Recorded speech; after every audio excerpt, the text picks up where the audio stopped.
Hello guys, welcome to EPD learning. Guys, MS set आणि UGC net या दोन्ही एक्झामच्या point of व्ह्यूने आपण पाहतो कॉमर्स या सब्जेक्टसाठी संपूर्ण MCQज series.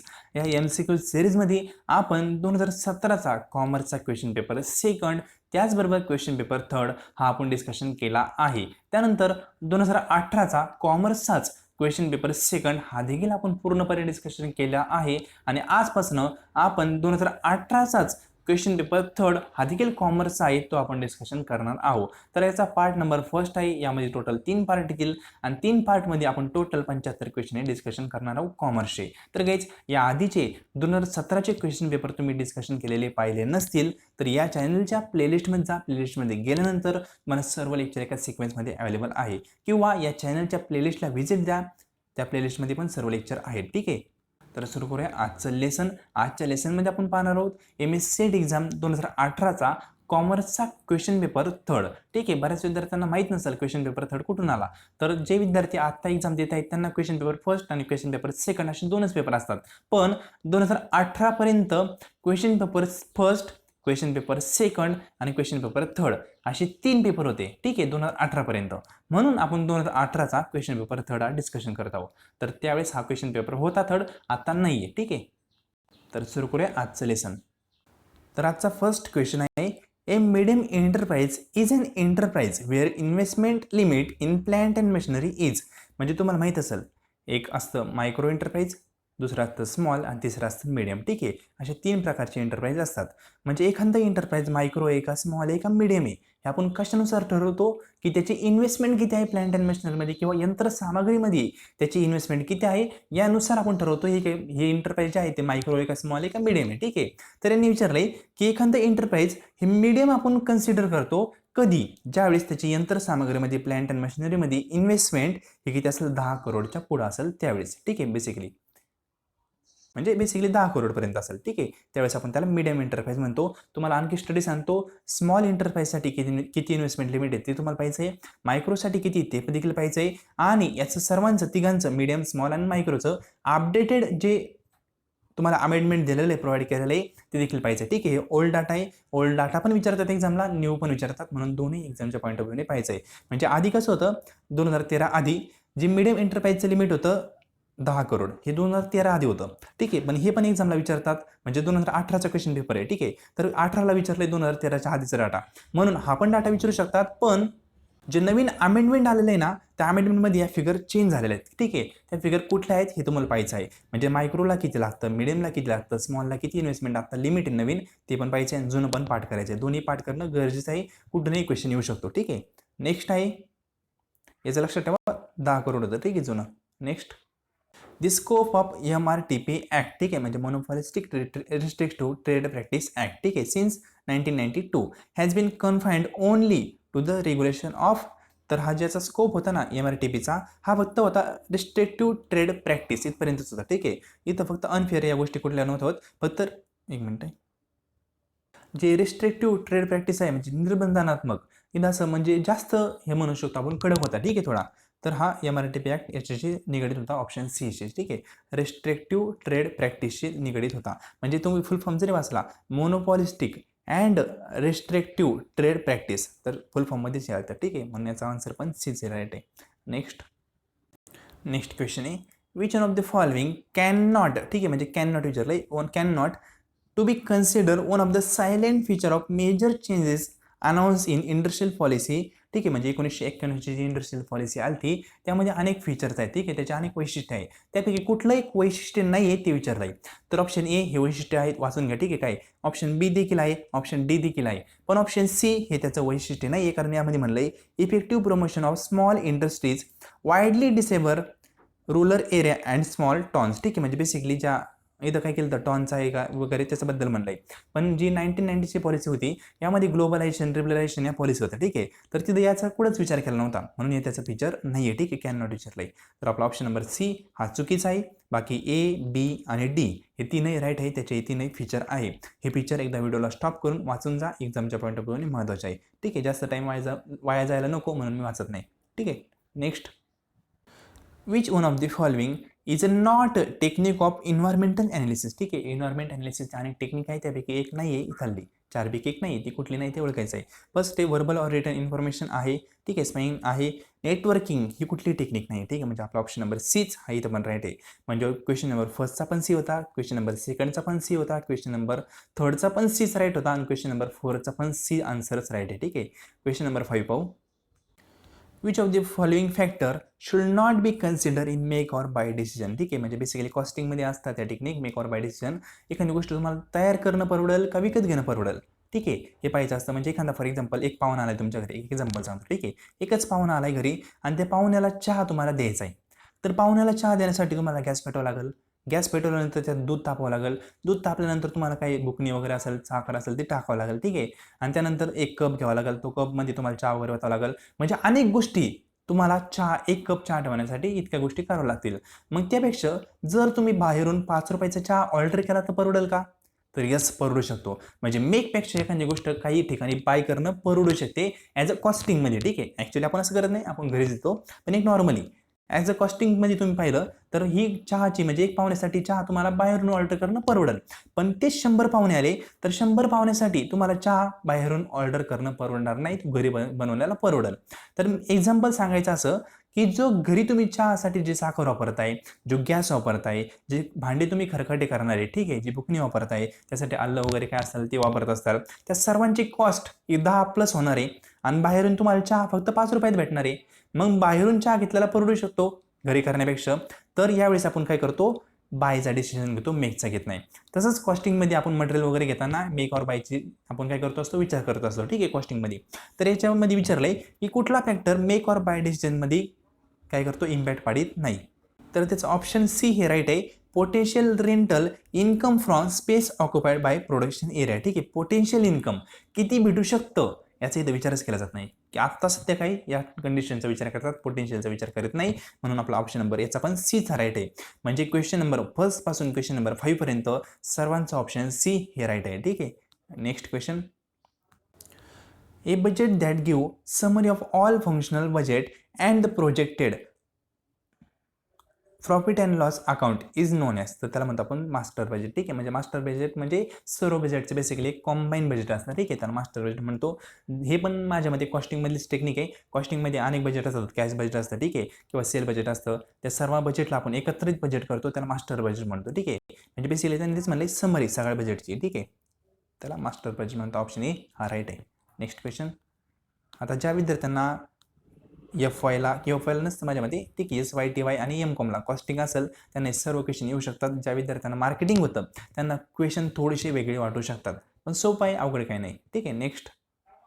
Which of the following not responsibility centre, ठीक आहे. रिस्पॉन्सिबिलिटी सेंटर असतात बेसिकली 3 महत्त्वाचे आहेत. मग इथं तुम्हाला 4 ऑप्शन दिलेत, म्हणजे एक कुठला तरी नाही आहे, तर कुठला नाही. एक्सपेन्सेस सेंटर आहे, प्रॉफिट सेंटर आहे, इन्व्हेस्टमेंट सेंटर देखील आहे, पण कंट्रोल सेंटर हा नाही आहे. कंट्रोल सेंटर नसतो. बेसिकली इन्व्हेस्टमेंट सेंटर आहे ना, त्याचंच काम आहे कंट्रोल करणं, ठीक आहे. म्हणजे याच्यातच हा समावेश असतो, सेपरेटली असा कंट्रोल सेंटर नसतो, ठीक आहे. नॉट विचारलंय म्हणजे आपला ऑप्शन नंबर डी हा राईट आहे. कारण पुन्हा सांगाल इन्व्हेस्टमेंट सेंटरच कंट्रोल करतं सर्व गोष्टींना, म्हणून सेपरेट असा कंट्रोल सेंटर नसतो, ठीक आहे. म्हणून ऑप्शन नंबर आपला डी हा राईट आहे. बाकी तीनही सेंटर आहेत, ABC, तीनही रिस्पॉन्सिबिलिटी सेंटर आहेत. Next question. Which of the following method of depreciation is recognise by income tax purpose, ठीक आहे. म्हणजे वेळेस तुम्हाला इन्कम टॅक्समध्ये डिप्रिसिएशनचं तुम्हाला जर सूट मिळवायची असेल त्यावेळेस आपल्याला डिप्रिसिएशन हे रिटर्न डाऊन व्हॅल्यू मेथडनीच कॅल्क्युलेट करावं लागतं, अन्यथा डिप्रिसिएशनची तुम्हाला कुठलीही प्रोव्हिजन तिथं वापरता येत नाही, ठीक आहे. बेसिकली त्यावेळेस रिटर्न डाऊन व्हॅल्यू मेथडनीच तुम्हाला डिप्रिसिएशन कॅल्क्युलेट करावं लागतं. म्हणजे इन्कम टॅक्समध्ये तुम्हाला कुठल्याही डिप्रिसिएशनचा ॲडव्हान्टेज घ्यायचा असेल तर एकच पद्धत वापरते ती म्हणजे return down value method. Straight line कोणतीच नाही, ठीक आहे, फक्त एकच आहे, लक्षात ठेवा. नेक्स्ट. 9 नंबरचा question. If cross elasticity of demand for 2 goods is negative then they are, ठीक आहे. तर ते गुड कुठले आहेत, कॉम्प्लिमेंटरी गुड आहे, ठीक आहे. त्याला आपण कॉम्प्लिमेंटरी किंवा सप्लिमेंटरी देखीलच म्हणतो, नाही सप्लिमेंटरी नाही म्हणता ना, कॉम्प्लिमेंटरी म्हणतो. तर बेसिकली हे गुड्स कशा असतात ते सांगतो. फॉर एक्झाम्पल एक पेन आहे, ठीक आहे. एका पेनची डिमांड खूप वाढते तर दुसऱ्या पेनची डिमांड ही कमी व्हायला लागली, ठीक आहे. म्हणजे निगेटिव्ह काय म्हणतो आपण त्याला, निगेटिव्ह. तर एकाची डिमांड वाढते दुसऱ्याची कमी होती, ठीक आहे. याला म्हणतो आपण क्रॉस इलेस्टिसिटी, कारण 2 एनचा इम्पॅक्ट होतो एकमेकावर, म्हणून क्रॉस इलेस्टिसिटी. आणि ती कशी निगेटिव्ह म्हणजे एक वाढते तर दुसरं कमी होते. तर याला म्हणतो कॉम्प्लिमेंट्स. कॉम्प्लिमेंट्स म्हणजे बेसिकली एकमेकांना ती पूरक आहे, ठीक आहे. नेक्स्ट. 10 नंबरचा question, other factor remain unchange, ठीक आहे, म्हणजे सर्व फॅक्टर हे अनचेंज आहे. त्यावेळेस if the income of buyer increase his budget price line will be, ठीक आहे, तर ती प्राइस लाईन देखील काय होईल, शिफ्ट होईल कुठे, अपवर्ड, राईट साईडला अपवर्डनी शिफ्ट होईल. म्हणजे फॉर एक्झाम्पल असं आहे ना, तर आपली अशी असेल, पहिली अशी असेल, ठीक आहे, दुसरी काय होईल, अशी होईल, शिफ्ट होईल, डायरेक्ट दुसरी तयार होईल इकडं, कारण वरती होईल ना, इन्कम वाढले बेसिकली, अपवर्डला शिफ्ट होईल, राईटला झाली ना, ठीक आहे. नेक्स्ट क्वेश्चन म्हणजे सी असणार राईट आहे. Next, which of the following formula can be use to calculate marginal utility, MU calculate करण्याचा फॉर्म्युला कुठला आहे, तर TUN मायनस 1, ठीक आहे. हा फॉर्म्युला लक्षात ठेवा, खूप वेळा एक्झामला विचारला आहे, खूप म्हणजे खूप वेळा. असा कुठला माझ्या मते शिफ्टचा एक्झाम नसेल की त्यामुळे हा फॉर्म्युला विचारला नसेल. या वर्षी पण आलता 2021च्या एक्झाममध्ये आणि त्या आधी पण आलेला आहे, ठीक आहे, म्हणजे खूप वेळा विचारला आहे, म्हणून खूप महत्त्वाचं आहे, लक्षात ठेवा. नेक्स्ट, व्हेन मार्जिनल कॉस्ट म्हणजे MC of A firm is rise it will, त्यावेळेस काय होईल, तर आपली जी सरासरी किंवा ॲव्हरेज कॉस्ट आहे ना ती देखील वाढेल, ठीक आहे, म्हणजे सरासरी कॉस्ट पण आपली वाढत चालेल जर आपली मार्जिनल कॉस्ट वाढत चालली तर.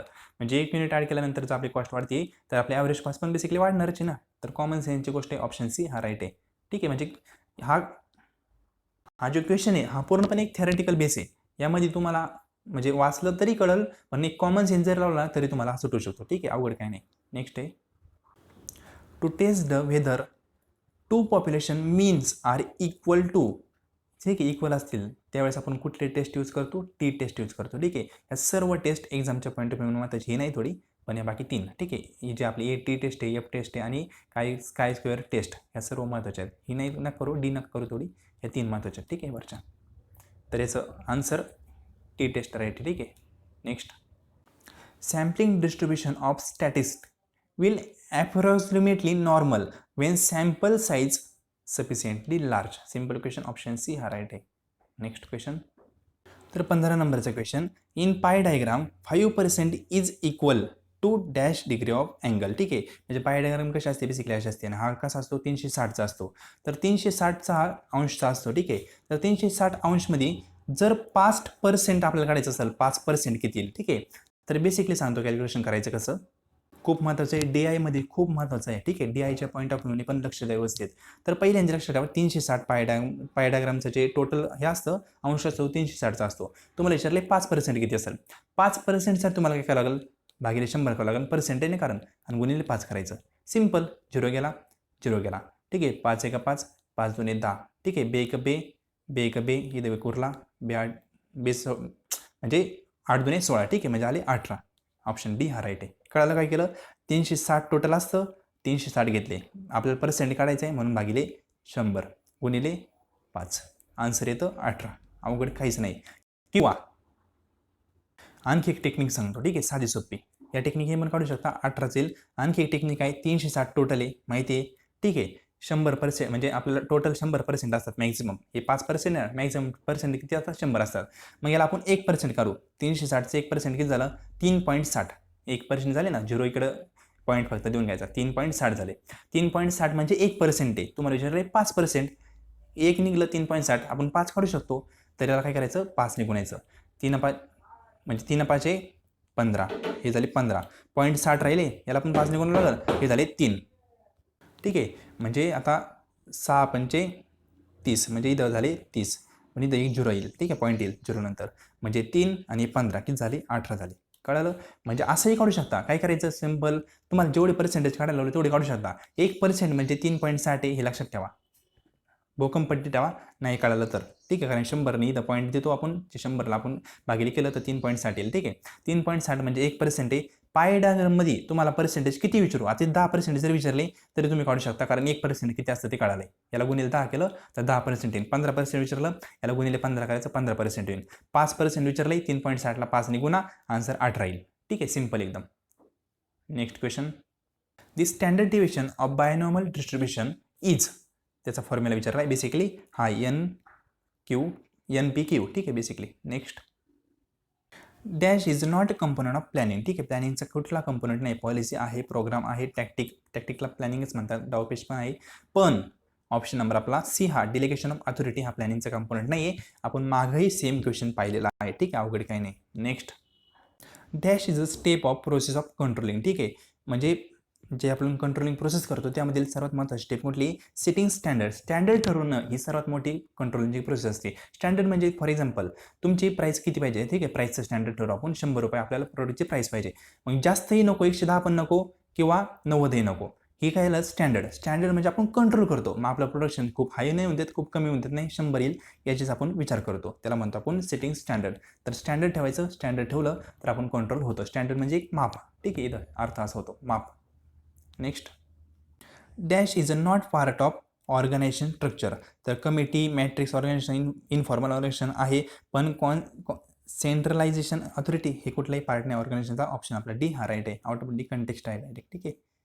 नेक्स्ट आहे, dash is a part of process of communication. कम्युनिकेशनवर क्वेश्चन आहे. एक कुठला पार्ट आहे कम्युनिकेशनच्या प्रोसेसचा? स्ट्रॅटेजी फॉर्म्युलेशन आहे, पॉलिसी फॉर्म्युलेशन हा पण नाही, सॉरी स्ट्रॅटेजी फॉर्म्युलेशन नाही आहे, पॉलिसी फॉर्म्युलेशन नाही आहे, नंतर सिच्युएशन आयडेंटिफिकेशन हा देखील नाही आहे, पण डिकोडिंग हा आहे. इनकोडिंग डिकोडिंग असतं ना, नॉईज वगैरे, हे कम्युनिकेशन प्रोसेसचा पार्ट आहे, म्हणजे डिकोडिंग हा आपला पार्ट आहे. ऑप्शन सी हा राईट आहे. तर टोटल 20 क्वेश्चन डिस्कशन केले. बाकीचे आपण नेक्स्ट लेक्चरमध्ये डिस्कशन करू. लेक्चर कसं वाटलं कमेंट बॉक्समध्ये कमेंट करायला विसरू नका. Thank you so much.